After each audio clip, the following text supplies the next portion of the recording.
Hey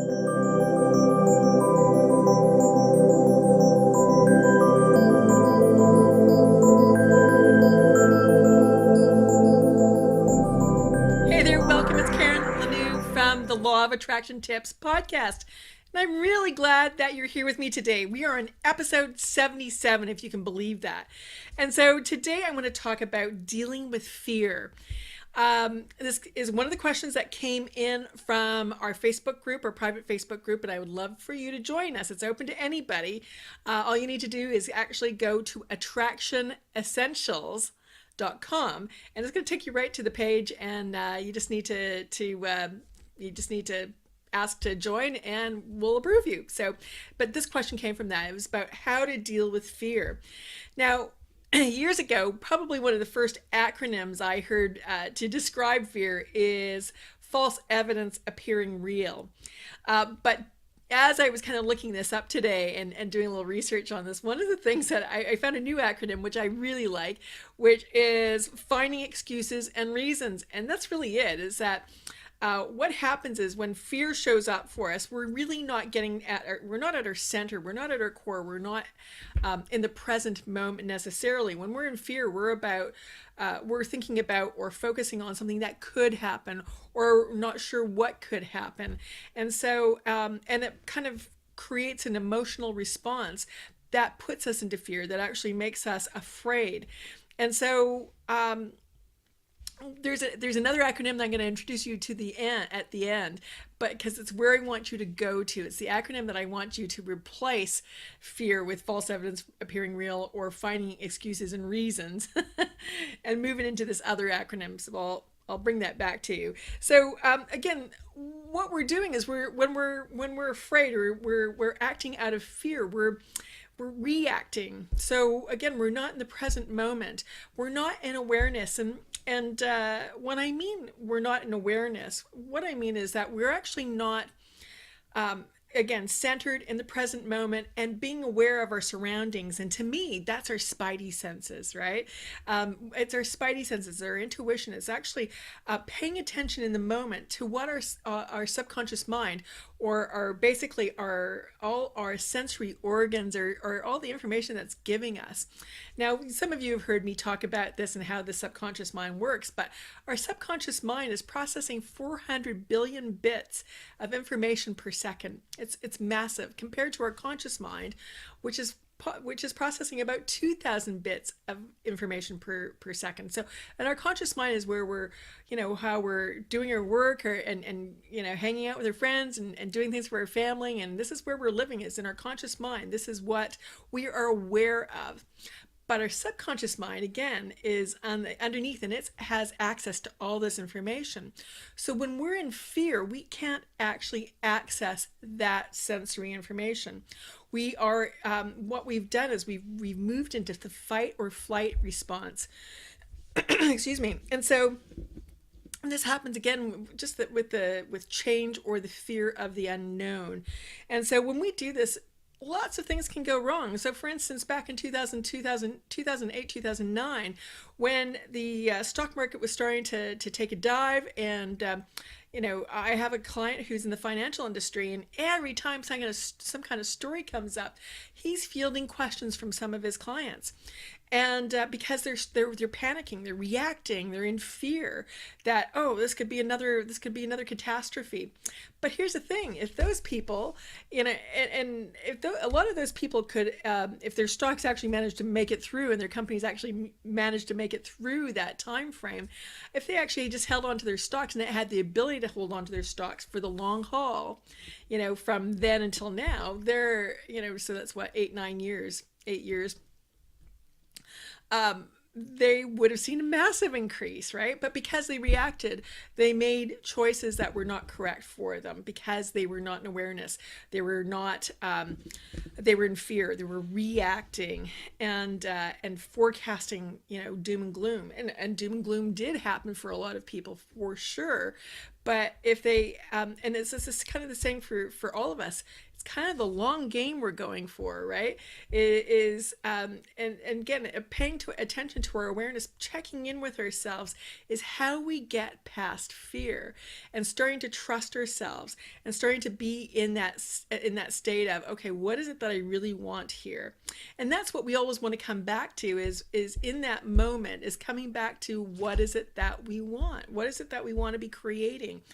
We tend to, again, contract. It's like we can almost physically feel this contraction, this like sucking in of our energy of, oh, I'm afraid. And so often, it's that response that is hyperinflated, let's say, that was really meant to be useful when a bear was chasing us, or a train was barreling down the tracks, or a road, a car was in the road and was barreling towards us. That fear is that sense of fear is like, hey, get out of the way. Like, get out of the way. And rather than actually applying it to everyday circumstances. So often we find people being in fear a lot. Now, a lot of that comes from the sources that we're listening to, and also you can't discount this, because this happens to me a lot. Is I can feel other people's stuff, right? I wake up sometimes at 3 o'clock in the morning, and and I find myself worried, and I have no reason to be worried, or I feel this fear. And what I find, I'll ask the question, what percentage of this belongs to me? And like, it's zero. Like, every time it's zero. So I'm picking up and feeling those feelings from other people.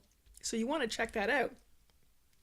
Is this fear really yours, or does it belong to somebody else? Okay.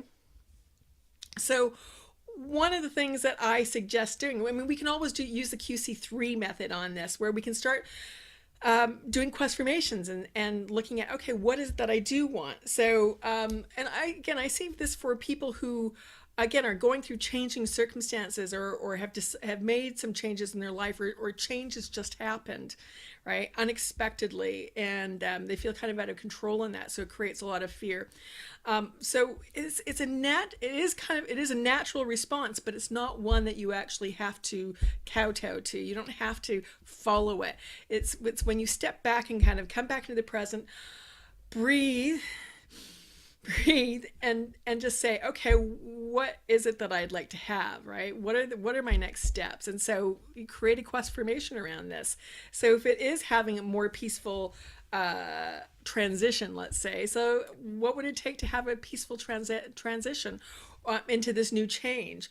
Or doing a quest formation, so that was a question, another part of the QC3 method, or just asking a question, or doing a quest formation is like, how great is it that this transition, this change has been very smooth and actually pretty exciting, and how great is it? Why was it so easy and fun?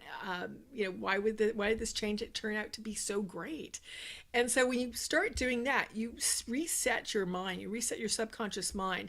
You're coming back into, even though you're forecasting something in the future, you're forecasting something better, for one thing. But you are just resetting your mind. So it is actually working for you in a more positive way. Then you start asking questions like, what would it take for this transition to be really good? What would it take for this change to be the best thing that's ever happened to me? And when you start asking those kinds of questions, it elevates your vibration. It elevates how you are feeling about things. And then you can do a clearing, and the clearing could be something like that. Everywhere I bought that change is bad, am I willing to eliminate that? Yes. Destroy, transform, and release. And everywhere that I bought that change is hard, am I willing to eliminate that? Yes. Destroy, transform, and release. And everywhere I bought that change is something to be feared, am I willing to eliminate that? Yes, destroy, transform, and release. And just pay attention to what's coming up when I say these. Are you starting to feel, just a lightness occur, or is there other stuff coming up? There's other, if there is other stuff, images or thoughts or feelings in your body that are starting to come up, keep doing a clearing. So just say, whatever this is, whatever this feeling is that's coming up, or whatever this image, whatever I'm thinking about, everything that is, am I willing to eliminate it? Yes, destroy, transform, and release. So that's just some examples about how to deal with fear. And then, of course, we go into appreciation of what we have around us right now. And that, you know what?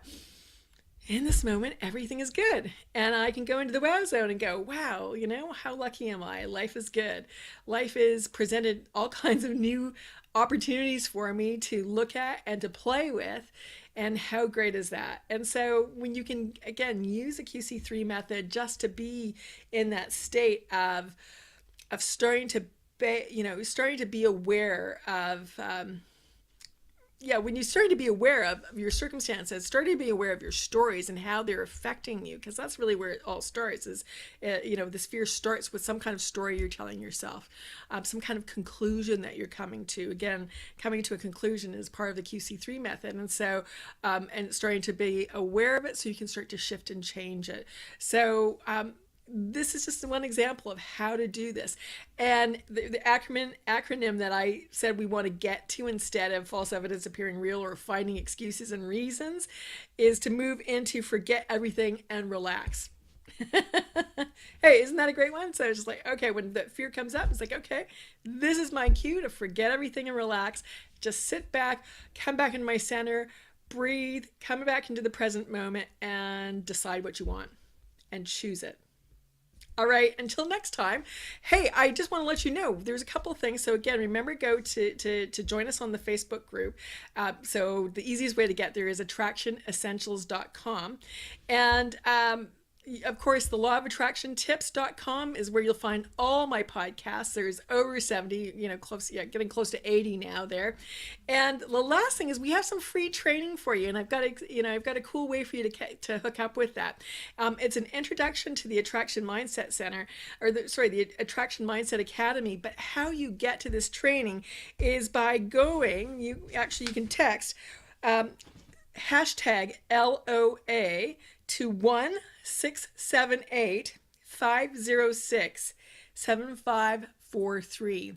Again, text hashtag LOA to 1-678-506-7543.